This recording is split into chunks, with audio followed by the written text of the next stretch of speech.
Berada di wilayah tropis membuat negeri kita punya keanekaragaman hayati yang tinggi loh. Bahkan gak cuma hewan dan tanamannya saja yang beragam, tapi juga makhluk hidup yang senang dengan lingkungan lembab ini nih, jamur. Gak semua jamur itu merugikan ya teman, karena banyak juga yang bermanfaat untuk kita. Nah, ini dia jamur-jamuran bermanfaat kesukaan Bolang. Dalam bahasa Gayo, jamur biasa disebut tutit. Nah, kalau jamur yang ini namanya tutit cibit alias jamur cubit. Dinamai begitu karena cara mengambilnya seperti orang nyubit, teman. Tuh. Tutit cibit biasa tumbuh di batang-batang pohon tumbang. Karena kayu pohon yang sudah mati menyediakan nutrisi yang cocok untuk pertumbuhan jamur ini. Masyarakat desa Tampur Paloh di Simpang Jernih Aceh Timur biasa mengolah tutit cibit ini jadi makanan yang enak loh. Cukup menggunakan bumbu ulek sederhana, tumis dengan tambahan daun salam sampai aromanya wangi. Masukkan tutit cibit yang sudah dicuci bersih. Lalu tambahkan santan kelapanya. Kalau sudah matang begini, paling enak dimakan rame-rame. Gak cuma kenyang, tapi juga senang. Ya gak, Bolangers? Oh ya, tutit cibit alias jamur cubit ini dipercaya berkhasiat mengobati demam, kejang-kejang, sampai mencegah kanker loh. Udahlah enak, berkhasiat pula. Lengkap banget kan? Sekarang kita ke Kabupaten Ngada di Pulau Flores, Nusa Tenggara Timur. Masyarakat Bajawa yang tinggal di sini biasa mencari jamur karang untuk dimakan. Harus ekstra hati-hati nih nyarinya. Jangan sampai jamurnya terinjak. Karena jamur karang biasanya tertutup dedaunan yang sudah kering. Nah, ini dia jamurnya. Jamur karang memang tumbuh dari dedaunan pohon ampupu yang berguguran. Makanya kalau mau cari jamur ini tidak perlu jauh-jauh. Cukup cari di sekitaran pohon ampupu ini. Disebut jamur karang karena kalau dilihat sekilas, jamur ini mirip dengan terumbu karang, teman. Untuk olahannya, jamur karang ini paling enak kalau dijadikan topping pizza. Hehehe. Biar kata tinggal di kampung adat, tapi urusan makanan nggak mau ketinggalan deh sama anak-anak di kota. Pertama, jamur harus disuir dulu tipis-tipis. Setelah itu, siapkan bahan sausnya. Ada bawang, cabai, dan tomat. Tumis, lalu tambahkan merica, gula pasir, garam, serta saus cabai dan tomat sesuai selera. Kalau sudah mendidih, masukkan jamur karang suirnya. Aduk sampai mengental ya. Nah, terakhir tinggal dituang nih ke atas roti pizza. Wih, gak kalah kan sama pizza dari Italia? Hehehe. Pizza kemudian dipanggang lagi sampai matang dan kering. Seperti ini nih teman, pizza saus jamur karang ala si Bolang. Kakak-kakak perempuan di sini senang makan jamur karang karena bisa mencerahkan kulit dan meluruskan lemak dalam tubuh. Sedangkan kalau buat laki-lakinya bisa menambah energi dan stamina. Hebat kan?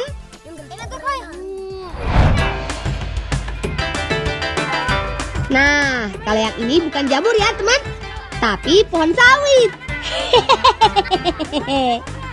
Jangan salah, hamparan kebun sawit yang ada di Desa Sarudu, Kabupaten Mamuju Utara ini jadi tempat favoritnya jamur buat berkembang biak loh. Karena itulah, selain berkebun sawit, masyarakat di sini juga senang berburu jamur untuk dimakan. Saat musim hujan seperti sekarang, ada banyak jenis jamur yang tumbuh di sini. Jadi, kita harus bisa bedakan mana jamur yang bisa dimakan dan yang beracun. Jamur yang bisa dimakan bentuknya seperti ini teman, mirip jamur merang dan warnanya kusam. Sedangkan jamur yang beracun, warnanya lebih cerah dan terlihat menarik. Terus kita juga bisa melihat dari bagian atasnya. Kalau dagingnya tipis dan berair, berarti jamurnya tidak bisa dimakan. Kemudian amati juga serangga yang ada di sekitarnya. Kalau mereka berani mendekat, tandanya jamur itu tidak beracun. Tapi kalau nggak ada yang mendekat, bisa jadi jamurnya beracun. Jangan sampai salah petik ya Bulangers. Karena kalau sampai keracunan jamur, akibatnya bisa gawat.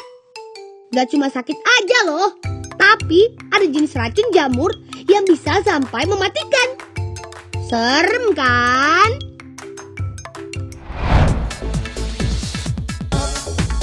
Kalau di Kalimantan Utara, warga Dayak Punan punya tradisi sendiri nih untuk memanfaatkan jamur. Namanya kulat tekering. Dalam bahasa Dayak, kulat artinya jamur, sedangkan tekering artinya berjalan. Jadi, kulat tekering itu tradisi memanfaatkan jamur hutan untuk membantu adik bayi yang mulai belajar jalan. Kulat atau jamur hitam banyak ditemukan di hutan pada batang-batang pohon yang lembab. Tenang, jamur hitam ini tidak beracun kok. Beda sama jamur hitam yang ada di India. Hanya orang-orang asli Dayak yang tahu di mana kulat ini bisa ditemukan. Karena jenis jamur ini memang kurang populer buat dimakan. Hanya dibutuhkan saat tradisi kulat tekering saja. Nah, ibu-ibu di sini biasa meletakkan kulat di atas ayunan adik bayi. Cara ini dipercaya bisa menjaga anak bayi dari gangguan. Kalau untuk balita yang belajar jalan, kulat harus dioleskan dulu ke kedua kakinya. Cara ini juga dipercaya bisa membantu anak balita bisa cepat jalan loh. Ajaib kan? Ya, percaya atau tidak. Yang jelas, tradisi ini sudah ada sejak lama dan banyak yang berhasil.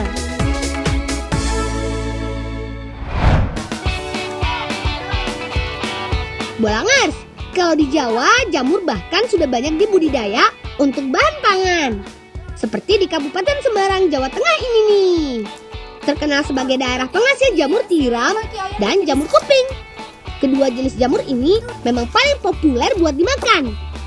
Karena kandungan protein, mineral, dan seratnya nggak kalah sama daging. Jamur tiram biasa ditumbuhkan menggunakan bedrock, yaitu media tanam jamur yang dibuat dari campuran serbuk kayu, dedak padi, dan kapur.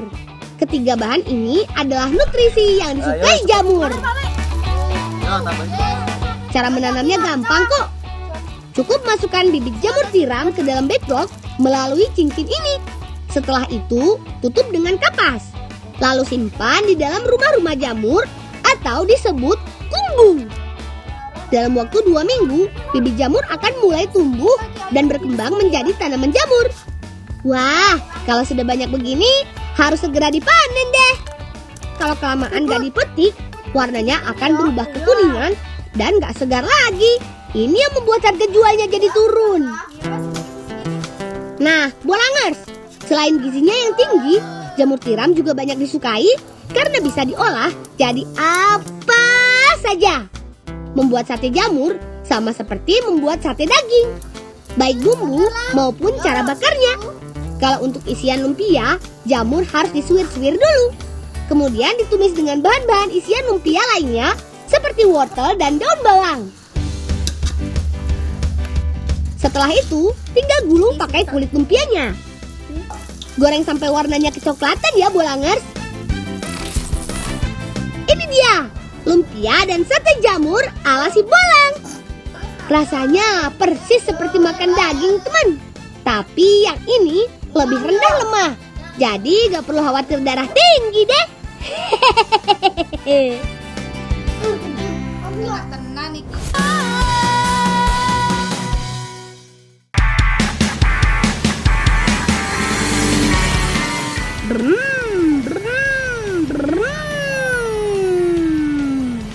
Ayo, siapa mau ikut? Eits, ini motor bukan sembarang motor loh. Kami menyebutnya motor bronjong. Motor roda 2 ini kami ubah menjadi alat angkut serbaguna untuk membawa hasil panen dari kebun. Ikut membolang bersama aku yuk. Lang, jangan kanca-kancamu ngewaki Mbok De. Nggih, Lek. Aku tak nyepakne keranjang sik ya. Nggih, nggih. Caca. mbok depan jagung iki lho.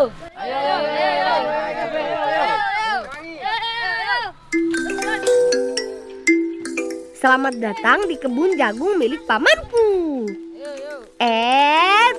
Tapi ini bukan jagung biasa loh. Paman khusus menanam jenis jagung putih. Selain beras, sejak dulu leluhur kami memanfaatkan jagung putih dan singkong sebagai pengganti nasi. Tuh, sepanjang mata memandang, perkebunan terhampar luas. Ayo, semangat! Oh ya, kalau dilihat sekilas, nggak ada bedanya antara jagung putih dan jagung biasa. Keduanya mempunyai daun dan batang yang sama. Nah, kalau sudah dikupas, baru deh kelihatan bedanya. Dari buku yang aku baca, jagung putih ini jenis jagung yang tidak punya pigmen warna dan karoten. Makanya warnanya nggak kuning seperti jagung yang biasa kita lihat.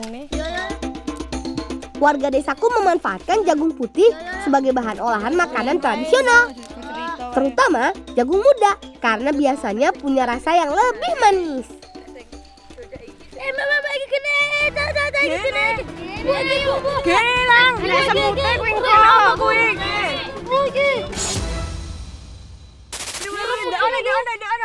Tak abusi.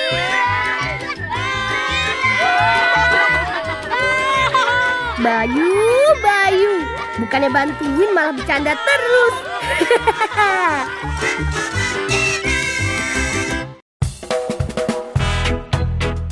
Berangkat. Beruntung ada motor bronjong. Jadi hasil panen hari ini bisa diangkut dengan mudah. Apalagi motor bronjong bisa memikul beban sampai 100 kilo lebih. Bukan cuma jagung, aku pun bisa numpang dong.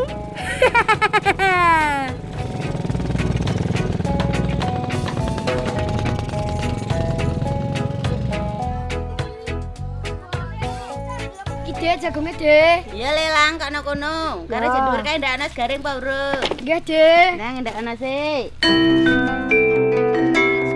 Nah, jagung yang kami panen tadi kemudian dikeringkan. Proses penjemuran dilakukan selama kurang lebih 3 hari. Tergantung panas matahari. Jika hujan sering datang, Bibi bisa menyimpan jagung di atas pogo atau tempat khusus yang digantung di atas pawon atau tungku dapur. Proses pengeringan bertujuan untuk membuat jagung bersih dari kutu sehingga lebih awet. Bibi bilang selain dijual ke pasar, jagung kering akan disimpan untuk persediaan sumber pangan. Mbak, iki sak nom-nom acara DBP to, Mbak? Oh alah, kuwi to lang. Kuwi arep tak nggo gawe es dong jagung. Enak. Banyak cara untuk mengolah jagung putih menjadi makanan. Tapi hari ini kami akan membuat es tungtung rasa jagung. Hayo, pasti pada pengen nyobain kan? Kakakku sengaja memilih jagung yang masih muda. Katanya sih biar cepat empuk dan rasanya manis. Kemudian buat santan kelapa. Dan siapkan es batu untuk termos pendingin. Setelah jagung matang, baru deh jagung dipisahkan dengan tongkolnya.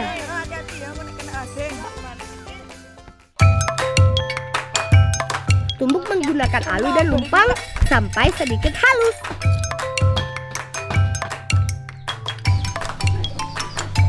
Lain jagung, lain pula santan. Parutan kelapa yang sudah menjadi santan kemudian direbus sampai mendidih. Terakhir, kami akan membuat alat sederhana untuk membekukan bahan es tungtung, yaitu menggunakan campuran es batu dan garam. Pak De Gimin akan mengajari kami membuat es tungtung. Masukkan semua bahan ke dalam tabung es. Kemudian aduk perlahan sampai semua bahan larut.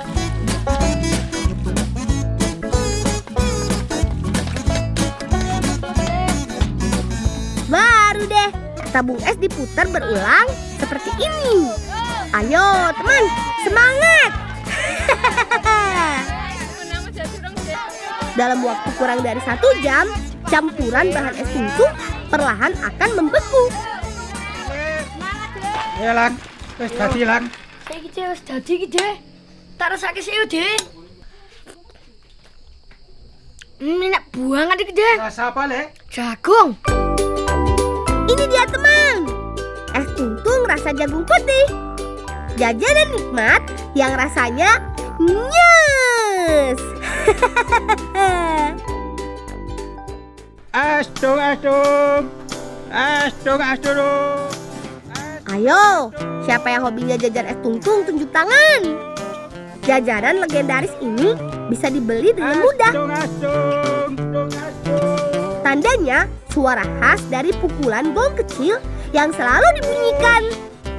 Sayangnya gong kecil milik Pak D beberapa hari yang lalu rusak. Astung. Bakul es rapai banget yo Ki. Kasihan Pak D. Kayak kerung tak ditiup bareng lo lang piye lang iki lang. Iki aku beda iki. Apa? Setuju ora kabeh? Apa? Wis ayo milo aku ayo pokoke ayo. Selamat datang di pusat pembuatan gamelan Desa Wirun, Sukoharjo, Jawa Tengah. Di tempat ini kami bisa melihat cara pembuatan gamelan dari bahan tembaga dan besi. Yo, alon-alon. Sini garing alon-alon. Iki ora kurang gede. Ora. Untuk gamelan tembaga proses pembuatannya diawali dengan ngelebur, yaitu melelehkan campuran tembaga dan timah menggunakan panas api. Karena takut terjadi apa-apa, Paman hanya mengizinkan kami melihat dari jarak yang aman, sambil membantu menjaga api supaya menyala besar. Dalam waktu kurang lebih 15 menit, timah dan tembaga yang padat sudah berubah menjadi cairan panas yang siap cetak.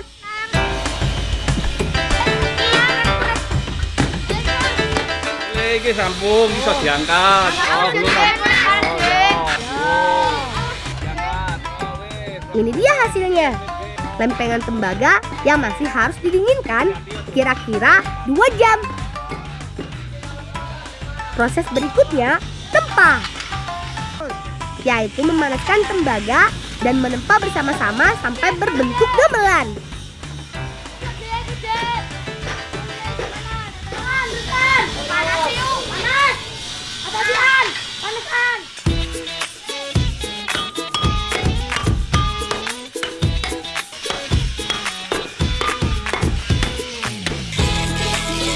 Nah, ini dia teman, hasil setengah jadinya.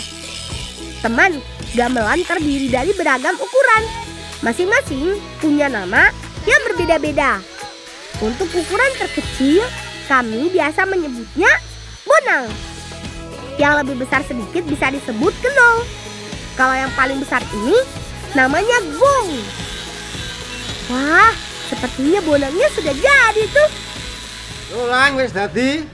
Nyo, tontonan lho, ya kowe malah ganteng banget toh. Oh iya Dewa, apa iki aku jebulin ganteng banget iki aku Dek. Ya wis, gak bisa boleh. Lang. Ya Dek.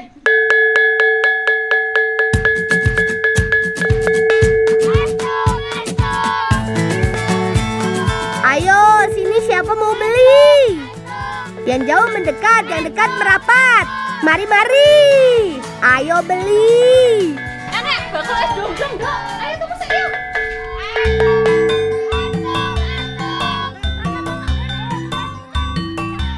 Syukurlah, jualan Pak D jadi laris pembeli. Soal rasa sudah pasti nggak perlu diragukan. Es tungtung jagung putih memang top banget. Tuh kan, semuanya suka. Tapi jangan lupa teman, jualan es tungtung kurang lengkap tanpa gong kecil ini. Semakin sering dipukul, akan semakin banyak yang tahu dan semakin banyak juga yang beli. Laris manis dan jungkimpul.